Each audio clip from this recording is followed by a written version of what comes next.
Welcome to our May Best Pick of the Month author event. We're thrilled to have Patrick Radden Keefe and Gil Vanette here to talk about Patrick's latest book, Empire of Pain, The Secret History of the Sackler Dynasty. But first, let's get to know them both a little bit better. Patrick Radden Keefe is a staff writer at The New Yorker and the author of The Snakehead, Chatter, and the New York Times bestseller Say Nothing, which received the National Book Critics Circle Award for nonfiction and was named one of the 10 best books of 2019 by many publications, including the New York Times Book Review and the Washington Post. Patrick's work has been recognized with the Guggenheim Fellowship, the National Magazine Award for Feature Writing, and the Orwell Prize for Political Writing. He's also the creator and host of the podcast Wind of Change. Gil Vanette has been a buyer in the product department at Ingram Content Group for almost 20 years. Prior to her work as a lead content manager at Ingram, she was a bookseller at a large independent bookstore here in Nashville. And speaking of indie bookstores, Empire of Pain is on sale now and available at your local indie store. If you don't have one of those yet, visit indiebound.org to find an independent bookstore in your area. Throughout the conversation today, feel free to use the Q&A box to send in a question. We'll have a Q&A portion towards the end with some of the questions here and those submitted at your registration. Closed captioning is also available at the bottom of your screen. On behalf of Indie Book Buzz and Bookfinity, thank you so much for joining us today. And remember to follow Indie Book Buzz on Instagram for all the latest BuzzPick news, and visit bookfinity.com to take a reader type quiz and get recommendations for your next great read. And now we're pleased to virtually welcome Gil Vanette and Patrick Radden Keefe. Hi, Patrick. Hi, Gail. How are you? I'm doing well. It's a real pleasure to be with you today. I also wanted to mention that Say Nothing is available in paperback now. So if readers didn't get a chance to read it in hardcover, now would be a great time to pick it up when you're also buying Empire of Change. So a few years ago, I was with some colleagues at lunch, and I had just found out that a young relative of ours was addicted to heroin. And I just thought it just came out of left field for me, let's put it that way. And then the person next to me said, oh yeah, and she had a young relative who was also addicted to something. And we kind of went around the table, and there was one person who didn't think she knew anyone who was having a problem with OxyContin or heroin or the opioids. So when I heard that this book was coming out, I wanted to read it. I asked for a gallon, and there weren't any. But so when I got it, I don't know if you can see this, but this book is just studded with bookmarks and comments and highlights and exclamation points because it's so vivid. And I think the New York Times critic who wrote about it said it will make your blood boil.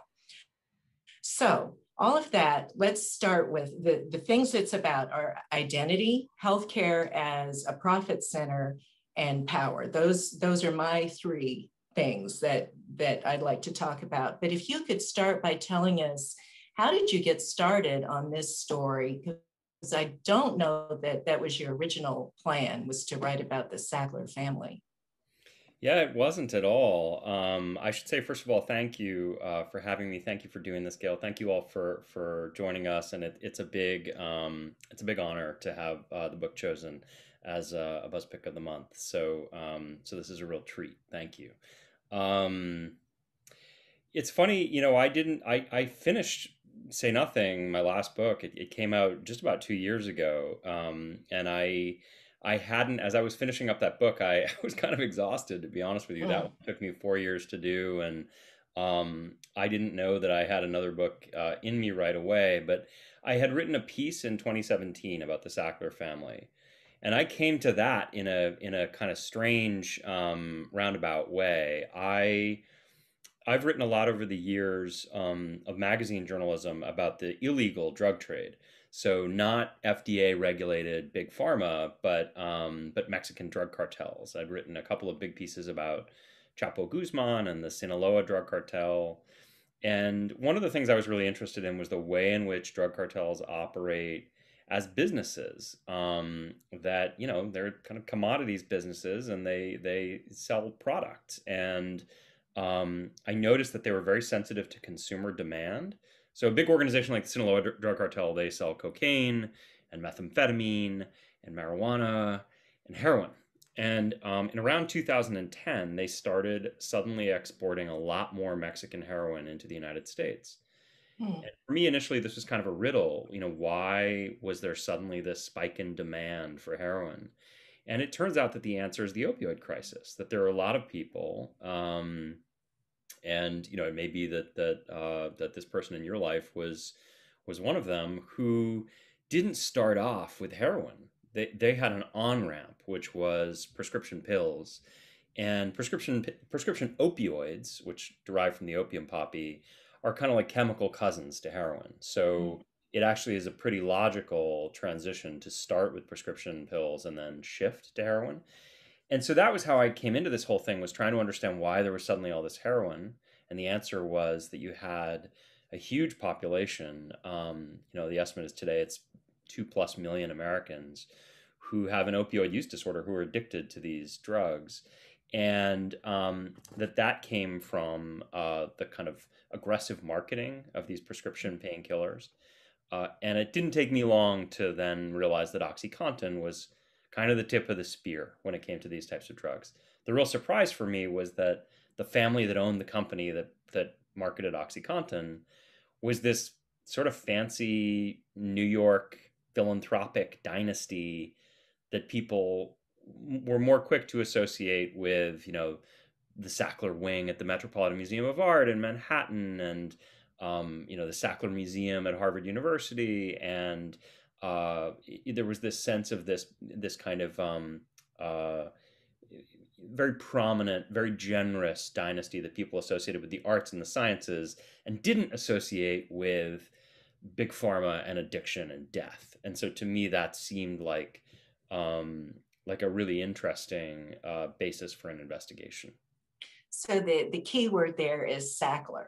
So this is really a family saga / true crime story. And it's very helpful. The end pages have a family tree, because the kind of evolution of the family, a good immigrant story with, the Sacklers' original 3 sons, and they each became doctors. But one of them, Arthur in particular, had this kind of genius marketing mind at the same time he was an MD. Could you talk a little bit about Arthur Sr. and his path, and really that how he just started the whole marketing of pharmaceuticals? Yeah, I mean, Arthur, one of the big choices I made in writing the book was um, deciding that I didn't want to do a book that was kind of just an opioid crisis book. Mm-hmm. There have been a number of those written, some of them very good, and I didn't want to write the 5th or 6th big book about the opioid crisis. I wanted to tell this kind of multi-generational family story. And so one of the big choices I made at the outset was I devote about a third of the book to Arthur Sackler, who's the kind of one of the original 3 brothers, but he dies in 1987 before the introduction of OxyContin. And I think that was the right choice for a number of reasons. One is that he was just a really fascinating character. I mean, he's like something out of a Saul Bellow novel, this real kind of archetypal American. He was born to immigrant parents, as you said. He grew up in Brooklyn during the Great Depression, and he had these 2 younger brothers, Mortimer and Raymond. And their lives were, I think, really shaped by the experience of watching their father lose everything during the Depression. Their father was this guy, Isaac, who was quite proud, and he had real estate investments, and he lost everything in the Depression. And there's this amazing moment that I discovered where he's lost everything, and he brings his 3 sons to him. And at that point, they already knew in the family that the boys were going to grow up to be doctors. It was sort of understood that that was what the ambition was. And he said, the problem is I'm not able to finance your education. I have nothing. I've lost everything. I can't give you any money to pay for your education. You're going to have to work to pay your own way through school. But he says, but I do have one thing that I'm giving you, which is the most important thing that a parent can give their children. I'm giving you a good name. And if you lose a fortune, you can always earn another fortune. But if you lose your good name, you can never get it back. And so you have these 3 sons who do become doctors, and They experience, I think, a lot of anti-Semitism in New York in the 1940s and 50s. But they forge careers as physicians, but also as businessmen. And Arthur, from the beginning, is this creative kind of dynamo with, nothing's ever enough for him. So, in his personal life, he has three different wives, and there's a little bit of overlap between these relationships. And he has Like multiple. he would visit, always visiting the first wife, married to the second wife. I mean, they were lifelong. They were, yeah, Yeah. confidants, and continued to, I think, remain intimate after the first marriage ended. He was just one of these people who always, if you ever gave him a sort of, do you want the chicken or the fish, either or kind of option, he would always say, "I'll take both." Both. And it was the same thing with Jobs, where he was, working as a research psychiatrist, but also started basically went to work in pharmaceutical advertising and then took over this pharmaceutical advertising firm. And in the 1950s, he becomes kind of the Don Draper of medical advertising. He's this amazingly creative, kind of visionary ad man who, rather than selling automobiles or cigarettes or bathing suits, what he's selling is drugs. And he then becomes a publisher, and he has a newspaper that he gives out for free to doctors, and it's full of advertising from his ad firm for companies that he has an investment in. And so I was just very intrigued by him. He felt like a kind of protean character that the whole thing stems from. And if he was just the wacky uncle, I wouldn't have devoted so much space to him. But the thing that was interesting to me about Arthur is I think that he created the world in which, in the late 1990s, OxyContin could do what it did. So lots of conflicts of interest between medicine and business, a lot of deceptive marketing, advertising campaigns geared towards kind of persuading doctors to prescribe. All of the stuff that Arthur's doing initially with drugs like Valium, you see other people in the family do 40 years later with OxyContin. Right. Talk a little bit about the Valium ad campaign. I mean, he was a doctor. His brother were doctors. They knew doctors. And the doctor in the United States is really a respected figure, and it's first do no harm. And we've grown up to, well, first of all, if you're sick, you're going to hang on to what the doctor is saying. So that they had doctors convincing doctors that these things they were addressing a huge problem. And here was the solution, the cure for pain, let's call it. But the thing about Valium, that's really where he discovered the magic touch with advertising, I think. I think that's right. Yeah. I mean, Arthur had this notion of, one of the big revelations for him, I think, was realizing that it's funny because these days, you watch TV on any given evening and you're bombarded with ads aimed at you, the consumer, for medications. But in those days, you couldn't do that kind of direct to consumer advertising. And so what Arthur Sackler realized was the people you really want to reach are the doctors. The doctor controls the prescription pad. The consumer is going to buy what their doctor tells them to. And I think he had this image of doctors as these like almost priest-like figures in society. They're not corruptible, first do no harm. You go and see your doctor, you tell your doctor your symptoms, and your doctor says, this is what you got, this is what you need, and you just kind of trust their expertise. And I think it's a little bit hard in 2021 when we don't trust expertise as much, and everybody's, my wife certainly, if she goes to the doctor and the doctor tells her something, she's on Google second guessing the doctor, doing her own independent research. And the world wasn't like that in the 1950s. There was a sense that if your doctor told you, there was no second guessing it, you just did it. And as you said, the way he realized the way you persuade doctors is you have other doctors doing the pitching. And so it all has this kind of reassuring clinical feel of like a guy in a white coat with a stethoscope around his neck and a diploma on the wall. But it's all marketing. It's all advertising. Right. And the other part about it, even though they had their good name as the Sackler family, he sure went to great lengths to hide that. in so many business dealings. I could not believe as the story unfolds and you find out, oh, by the way, this he had actually invested in, but nobody knew it. It's like this gigantic name the shell corporation. And then, so how did you find out all of those hidden companies and his magazine interests and all of those things that he really was behind it, but it looked like it was this other thing.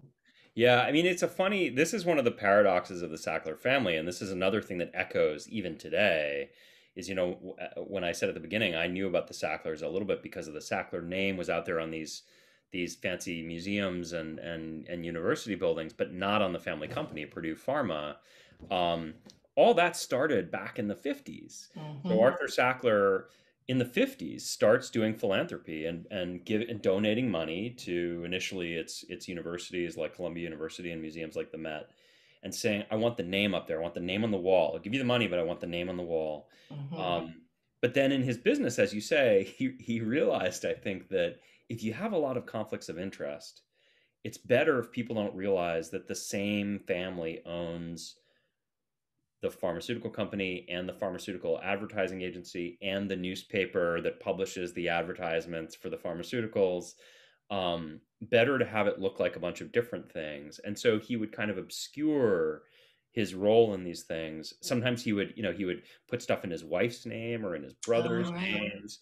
He often was the hidden hand. And in terms of the research, I mean, I spent a lot of time in archives. I interviewed for Arthur, I was interviewing a lot of people who are in their 90s now, people who knew him back in the 50s and 60s.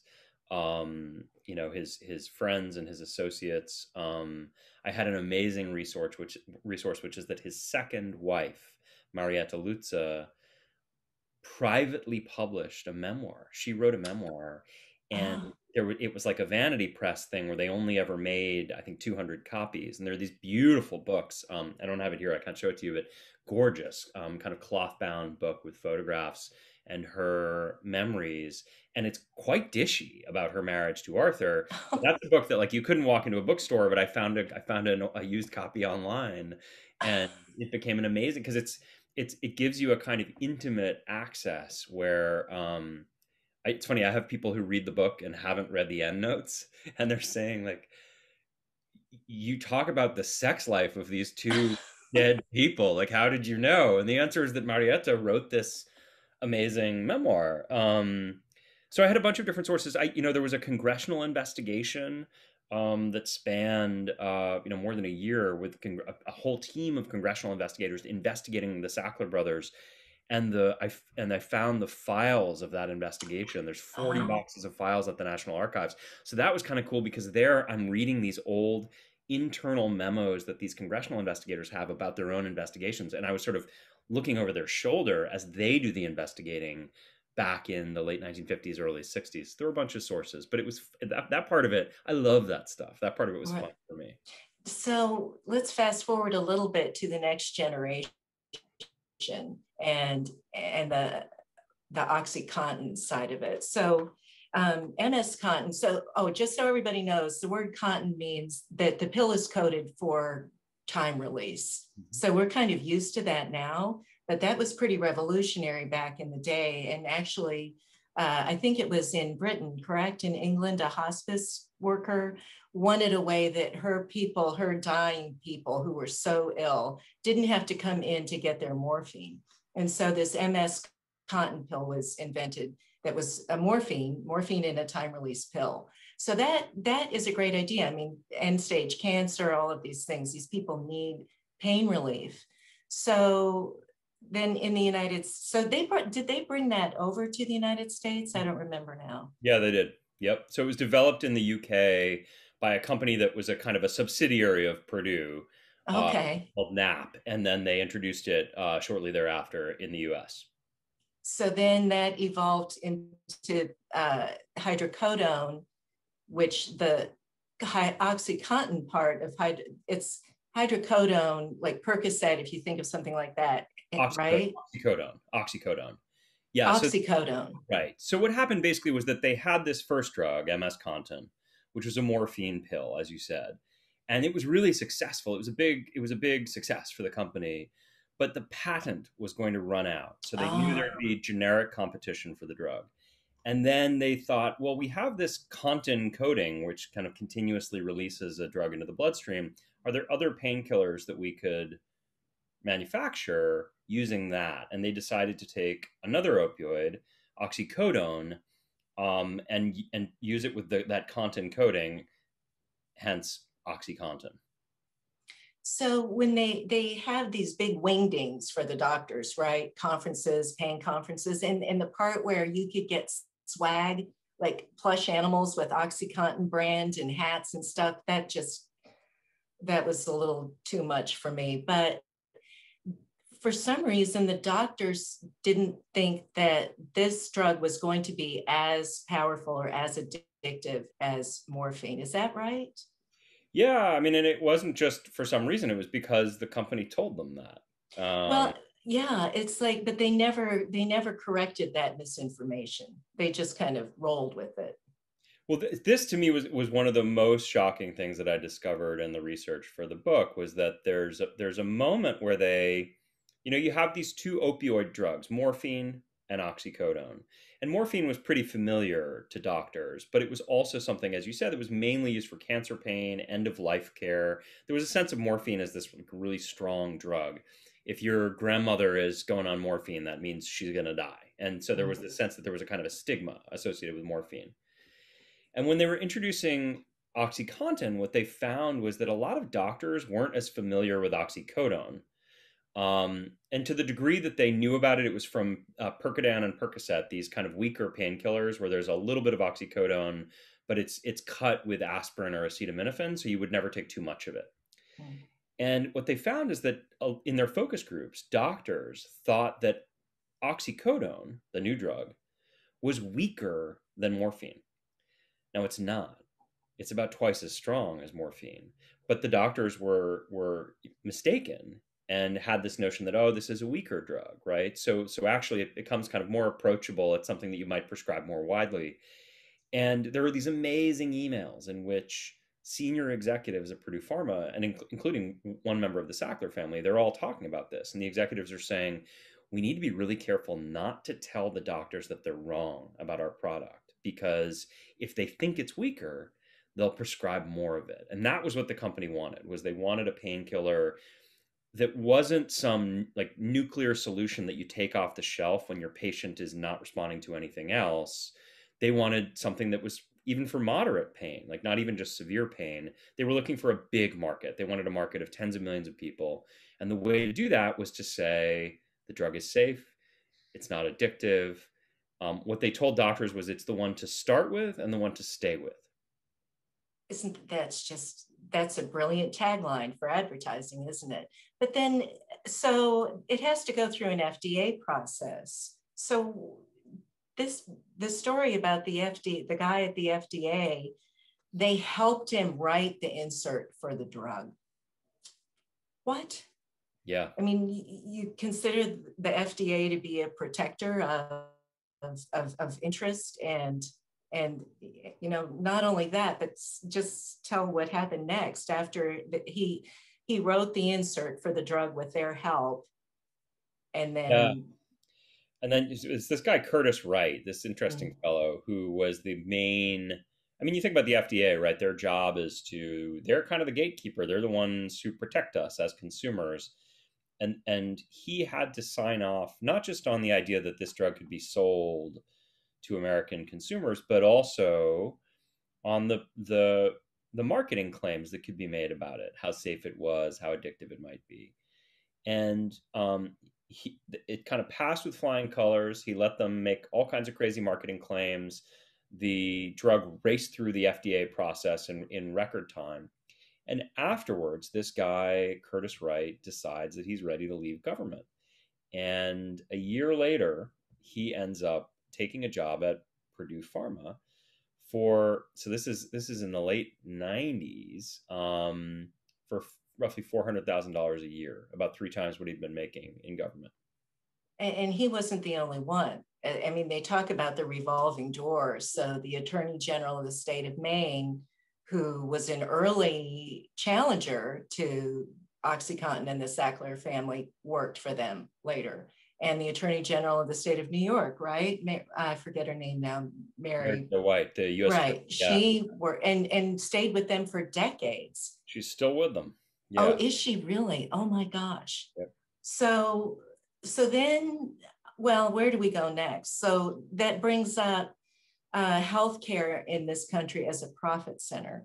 And that's really what all of this is about, because the pharmaceutical companies have huge lobbying efforts in Congress, and they can call you on the phone and say, if you try to pass this bill, we're not going to donate to your campaign. And really, immediately in entering office, they've got to start fundraising for the next campaign.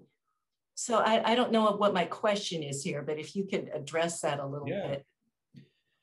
Yeah, I mean, look, on some level, it's funny because this is a book about a family, and I think they're a fascinating family, and I tried to focus pretty closely on them, and I do think that they deserve special blame when it comes to the opioid crisis, particularly because they've made so many billions of dollars out of the sale of OxyContin. Having said that, they're not the only culprits here. And, this is a public health crisis in which 500,000 people have died. And the only way you get there is that folks like the Sacklers and their company have lots of enablers everywhere.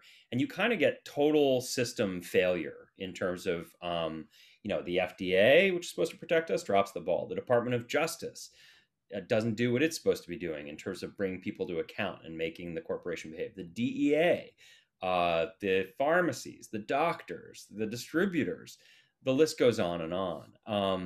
And part of what I was interested in is the way in which big money, OxyContin's generated some $35 billion, right? So that scale of money can just take hold of our whole system and slowly erode all of those institutions and checks and balances that are supposed to protect us as consumers. And so you see it in Congress, as you say. I mean, there's a line in the book where Richard Sackler, one of the second generation family members who's very involved in the launch of OxyContin, he says, we can get any congressman or senator we want on the phone in 24 hours. That's the kind of influence we have. Right. And party neutral. It doesn't matter. Yeah, on either side of the aisle. Absolutely. And you see that in terms of the former officials who they get to come work for them. And so that's true. Mary Jo White, former U.S. attorney of Manhattan. She was also Obama's SEC chair. Eric Holder, before he was attorney general, but after he'd been deputy attorney general, he worked for Purdue Pharma and he defended them in these cases, but also Rudy Giuliani, when he stepped down there in New York City, he went to work for Purdue and he was their bag man for years. So you see that there's a crazy moment in the book where Richard Blumenthal, who's now a senator, but used to be the attorney general of Connecticut, he started investigating Purdue. And this is back kind of pretty early on after the problems with OxyContin started. And a spokesperson for the company was so angry at him that he called and he left a voicemail in which he threatened Richard Blumenthal. And he said, we've been very big donors to you and you've got a re-election campaign coming up. And this doesn't sit well with us. And I was just thinking, what does it say about the company that it's not just that they're willing to, to call and threaten a sitting attorney general, it's that they would do it in a voicemail. Right. The system is pretty badly broken at that point. Right. And in fact, even though as time went on, the Sackler name is being chiseled off of just if you off the top of your head list all of the institutions really around the world that had the Sackler name emblazoned, engraved. Oh, I mean, it's hundreds of places. The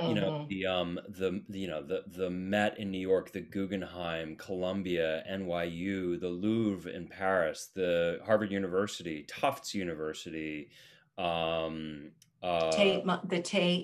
Tate in London, the British Museum, the Globe Theatre. The Serpentine was renamed the Serpentine Sackler. Oxford University. University of Tel Aviv. I mean, I could go on and on and on. Universities in Scotland. And, you're right that so the name has always been up there. And amazingly, even after, so, Purdue Pharma, the company, pleads guilty to federal criminal charges in The 2007. company, though, The company, not the family. right? Um, Mm-hmm. and in fact, there were 3 executives who pled guilty to misdemeanors, but not to felonies. And they paid a fine. And at that point, they said, oh, we're going to be much better now. But it turns out they weren't. And they pled guilty to criminal charges again in 2020. Um, but what is amazing to me is during that whole period of time, you have this company which is pled, it's pled guilty to criminal conduct, to federal crimes. And you've got lots of people who are dead and addicted. And the Sacklers Right. are pulling billions of dollars out of the company. But until very recently, until 2018, all those institutions were completely fine having the name up there. The Sacklers, anywhere they went, they would be applauded and thanked for their incredible generosity. Everybody was, there was a perception that the legacy of this family was a really great, laudable legacy.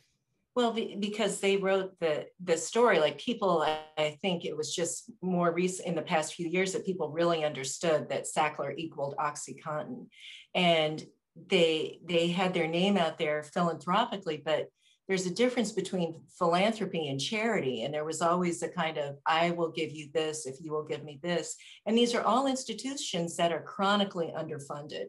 So it's really hard for a museum or was Tufts, like they're in a rough neighborhood. They need the money to do their work. And so I think it was actually Jim Cooper from Tennessee, who was it, Jim, who said, if tell me what this is, it's like, if I'm making money, I just can't believe that this would be a lie. Yeah, Whatever that, I'm rewording that, but. No, it's a quote from, I think it's Upton Sinclair. Oh, okay. Something along the lines of, a man doesn't see the truth if his paycheck depends on him not seeing Right. it. Yes. Yeah. So, it was just when it was overwhelmingly bad publicity for them that they started, reevaluating and taking a look, and names started coming off.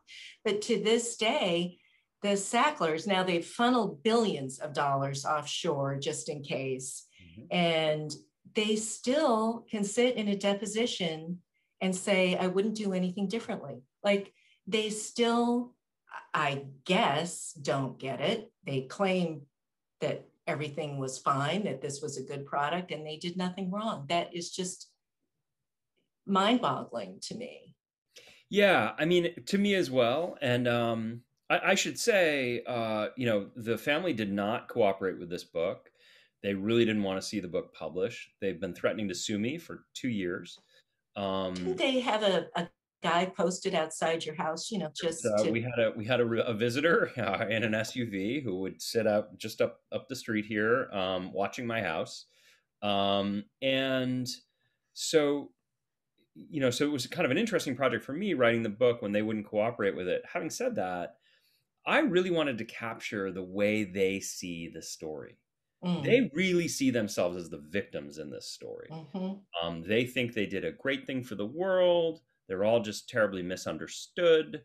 For years and years, they've had a position which was very much that people who abuse this drug kind of have themselves to blame, that these are reckless, irresponsible people who are drug abusers. And if they weren't abusing OxyContin, they'd be abusing something else. And this dismissive, the Beverly Pillbillies and calling it hillbilly heroin. I mean, the level of contempt they have for people who aren't rich and powerful was discouraging to me. Totally. But I also think that's part of the way they were able to kind of live with themselves, was to, sort of say, not in my backyard. There are these reckless kind of trailer park folks who are doing this, and that's not my problem. I'm just here for the pain patients. And they would always argue, they still argue today, that, people who are pain patients who are prescribed the pill by their doctors and take the pill the way they're supposed to never get addicted. This is like just not true. I mean, manifestly not true.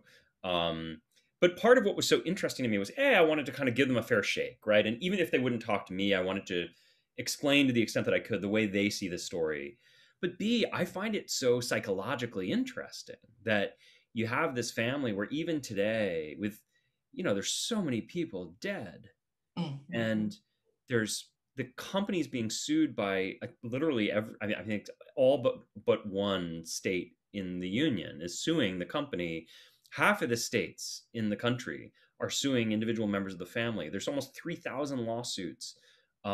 There's all these studies, there's all this evidence, and they say, oh, this is a false media narrative. We're the victims here. Literally, I have all these internal emails that I published in the book, and it's amazing when you hear the way they talk about this themselves. What they're saying is like, my son has to apply to private school in the fall, and I'm worried about his chances. Like, people are Right. circling our family name. They There's an see they're amazing, ruining the life of a child. It's yeah, like there's because he might not get into the private high school that right. that they're Literally, there's a line where one of the Sacklers says, Jacqueline Sackler says, the lives of children are being destroyed, and what she's Mhm, talking about is like her billionaire kids, mhm.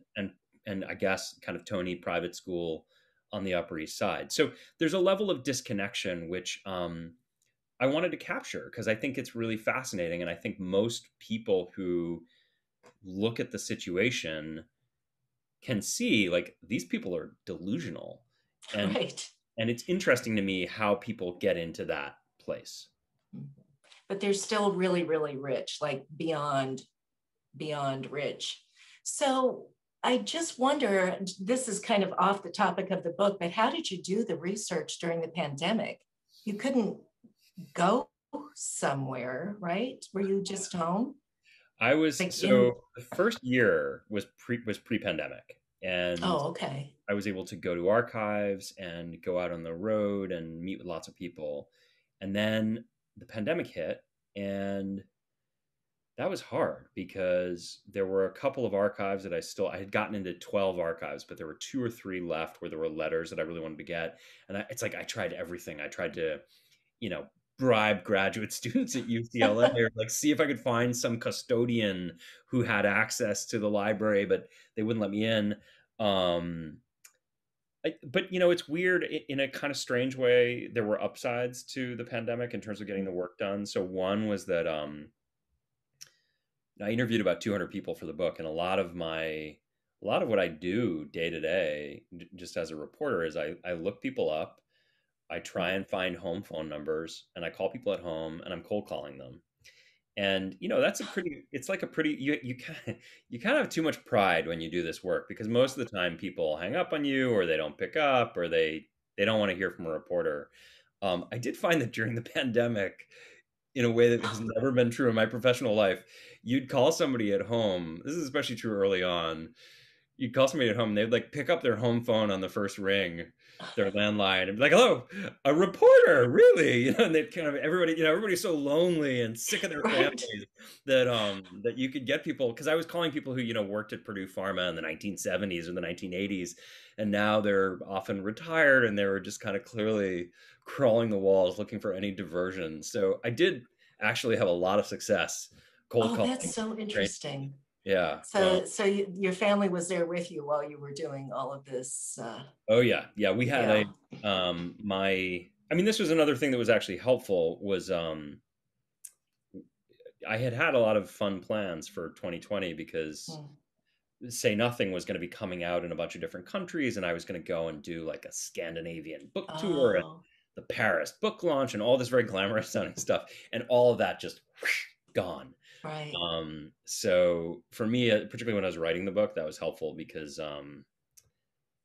you know, I know writers who can, if they have 45 minutes between calls, they'll sit down and bang out a couple of pages, but I'm not that kind of writer. I need a very Mhm. long runway to get anything done. My wife jokes that if I know that I have a dentist appointment at 2 p.m., I'll be like, oh, there goes the day. Right. I can't get anything done.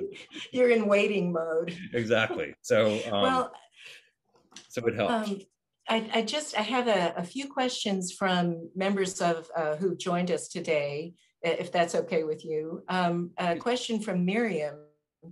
How did research for this book differ from your others, particularly learning about pharmaceutical development? Oh, great question. It was much different. I mean, each of the books that I've done have been different, and with the magazine stories, they're all different too. Part of what I love about this job is that I get to kind of parachute into new worlds, and I don't know anything at first. And it's almost like if you stay in a hotel or at a friend's house, you're in some unfamiliar room and you wake up in the middle of the night and you're kind of feeling around in the dark, over the furniture.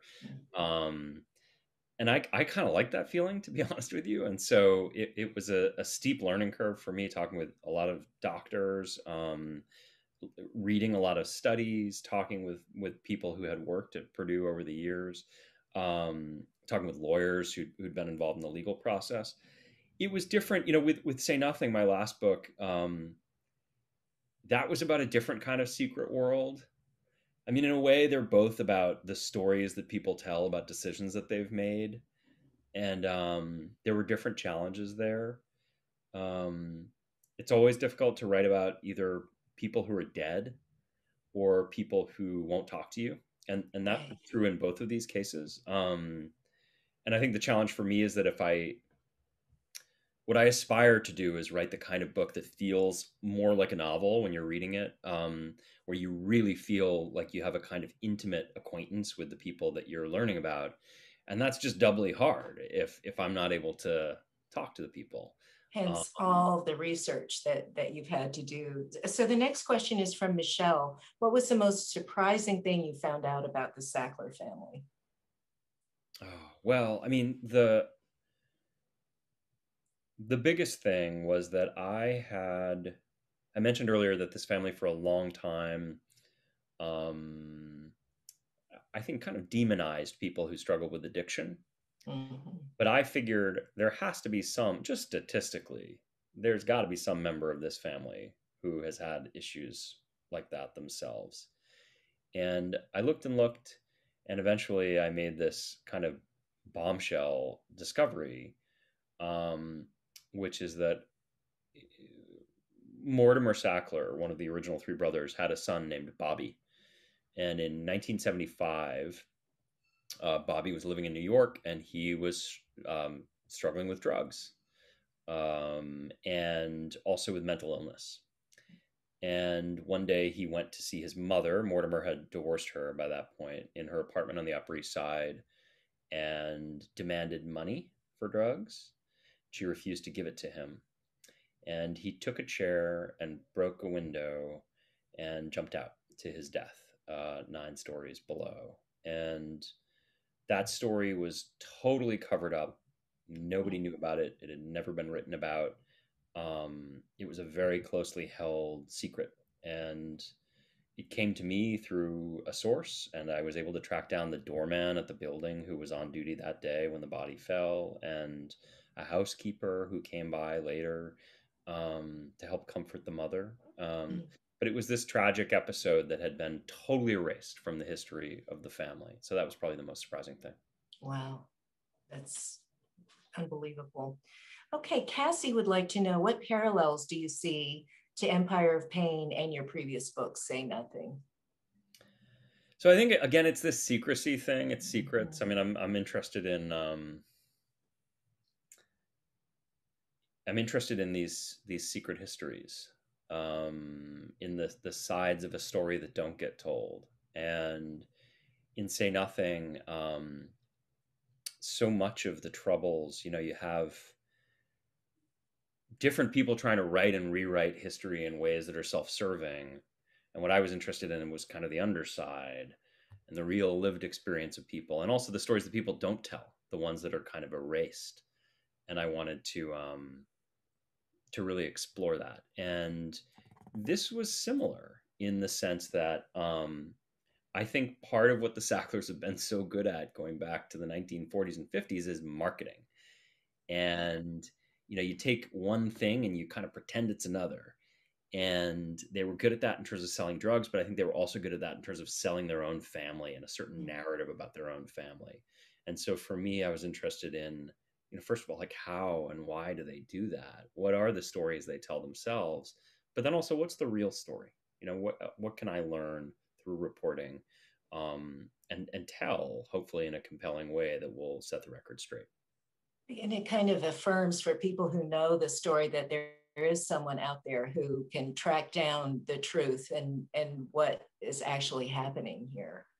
So what's interesting about Say Nothing and this book, you almost need to write book 2 of Say Nothing with Brexit and, you know, the reignition of the troubles in Northern Ireland. And with the continuing story of the Sackler family, maybe you need to write volume 2 of that, because this story is not over, right?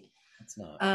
So let's see, Chris would like to know, what is your next topic? Do you know, and how do you choose that? How do you choose your subject?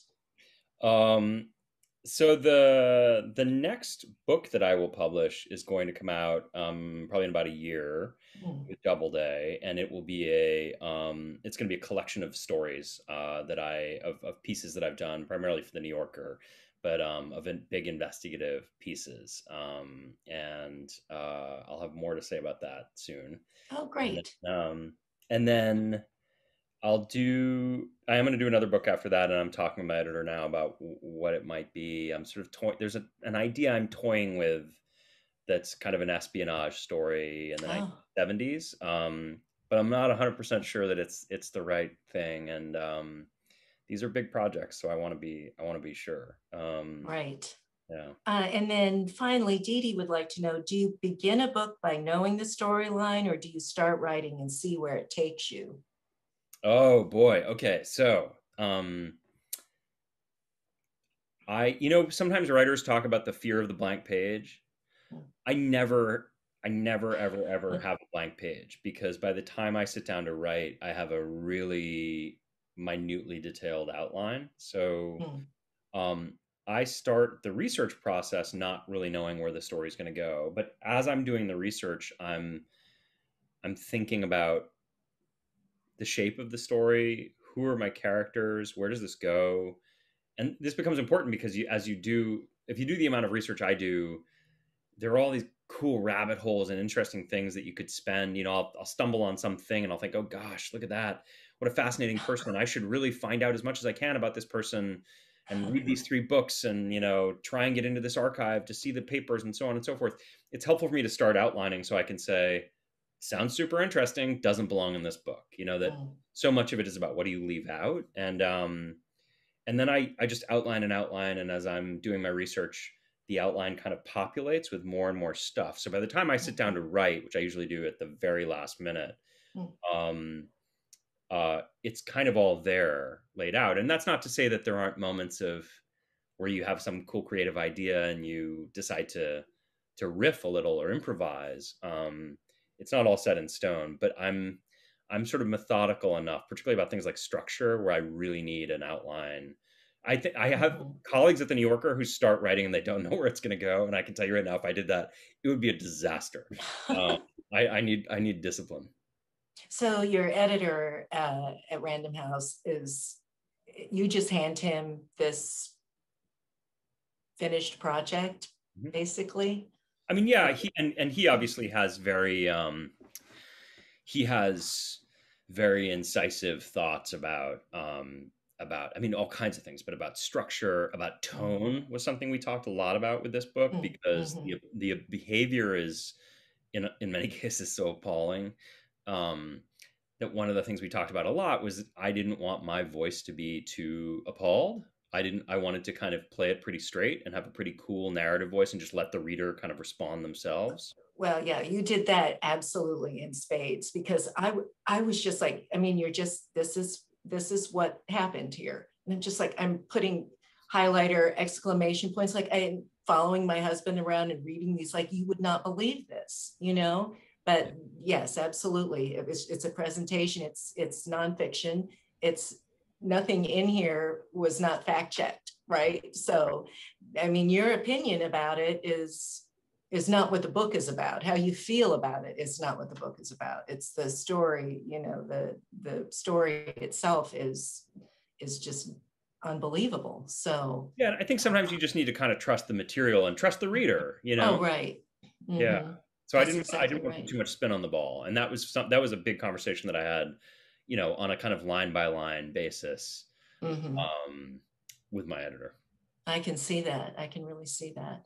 So I think we just have a few more minutes here. Any other questions from anyone or anything you'd like to talk about, Patrick? You know, there are many things we didn't cover, like the fact that doctors they like to defend prescribing the name drug, not the generic, because of the money that went into research and development. But then we find out that most of the money goes into marketing, not into it way eclipses what was spent on research and development. That was something that I never actually thought about.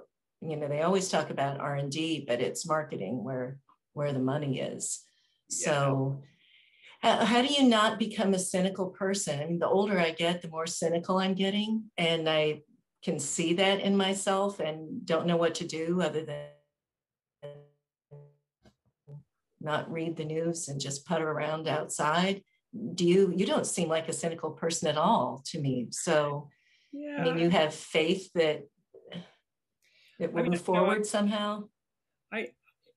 It comes and goes for me. I will say, I mean, this might be something worth mentioning.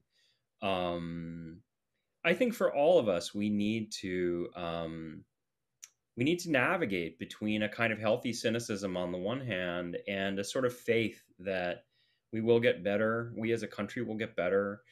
We as a society will get better as bad as things get. And for me, you know, this came into pretty sharp relief recently because I published this book about, you know, how terrible and corruptible the FDA is and how lousy big pharma is. And literally there's a moment early in the book where Pfizer bribes the chief of antibiotics at the FDA.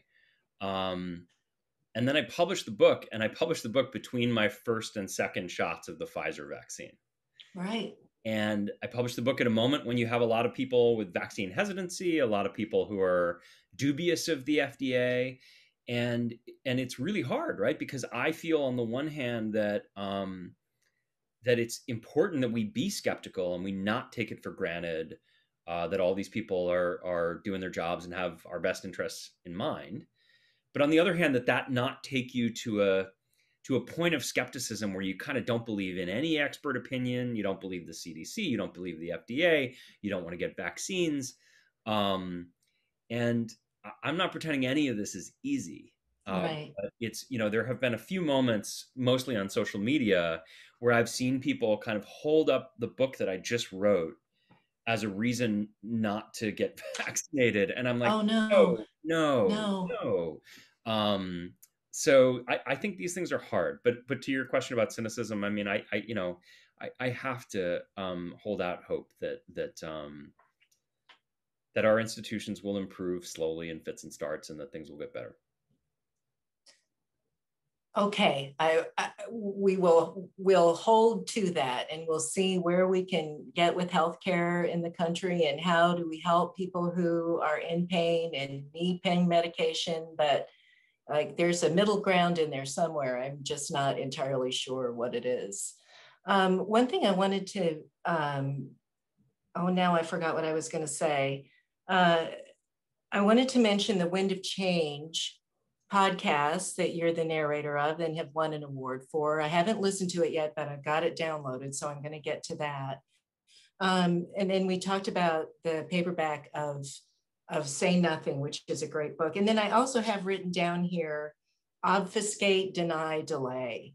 Like, that should be the Sackler family motto, don't you think? They are just masters, first of obfuscation and obfuscation, and then denial. And then when it's years down the road, when it's pretty clear that you can't deny it anymore because the evidence is there, then just delay. And they have been brilliant at delaying. And now to the point where they've delayed with these lawsuits to the point where they are getting protected by the bankruptcy of the company without declaring bankruptcy themselves. So it's just evil genius that is staggering to me. Yeah, you kind of have to hand it to them. I mean, I'm afraid that this was always going to be a story in which the bad guys got away with it in the end.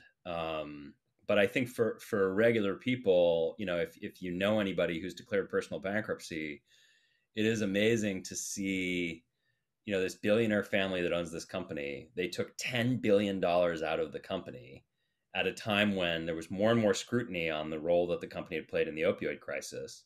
Then eventually there's hardly any money left in the company, and they say, oh, too bad, the company's bankrupt. Too bad about all those lawsuits against the company. The company has no money anymore. So the company's in bankruptcy, having pled guilty twice to federal criminal charges, and the family's standing on the sidelines with their $10+ billion that they just took out of it, not declaring bankruptcy, but protected from litigation themselves. It is right. In fact, yeah, at the end of last year, David paid $22.5 million in cash for a house in Bel Air out in California. And when asked about it, he said, it was just investment. I didn't pay. The trust paid for it. And it's just like, this is so... Yeah, I mean, for me, it was such a funny illustration of their disconnection. When he was asked about this $22 million house that he bought, the first thing he said is, oh, I've never slept a night there. I've never spent a night there. Oh, yeah, it's going to be a rental property, right? Yeah, exactly. But, he didn't, the trust paid for it. It's just like, they'll never get it. And why would they? I mean, so Isaac, the patriarchs is you will have your good name. And so now what would they rather have, these guys in these generations? Would they really rather have a good name, or would they really have the billions? It's apparently not much of a contest. I think even though now they're saying that they will set up the company, so they're going to still sell OxyContin, but they'll be happy to also, with profits from that, set up some research and rehab companies. What? They can fund the... So you end up in this kind of crazy, surreal situation in which the family is going to give up their interest in Purdue. Purdue will continue to sell OxyContin, and the profits will be used to address the opioid crisis, which OxyContin helped to create. Right. And then we can't forget the other part of it, just like Big Tobacco, who, when it kind of was constricted in the United States, they were busy pumping it up overseas, especially China, which is exactly what the Sackler family is doing with their company, Mundi Pharma. China is one of their big markets. And just at the end of last year, also, the Italian wing of that was investigated for overprescribing, doctors overprescribing OxyContin in Italy. It's just unbelievable to me. It just doesn't stop because they've got the power. Yeah, it's a sadly familiar playbook and very, very reminiscent of exactly what happened with Big Tobacco. Mm-hmm. A more complicated story. As the decades go by, they get more complicated. Well, I think that's all we've got time for today. Many thanks for writing this book. I think it's just fabulous. All of you, I hope this encourages you to go out and buy this from your local independent bookstore. And if you're an audio person, it is available on Libro FM, which also supports your local independent or any independent store in the country that you'd like to support. They get a portion of the profit at Libro FM. And not only that, Patrick is the narrator. And I just think that's terrific. So thank you so much. Thank you, everyone, for joining us. We'll see you next time. Any questions, let us know. Thank you so much, Gail. Thanks all. Thank you, Patrick. Bye.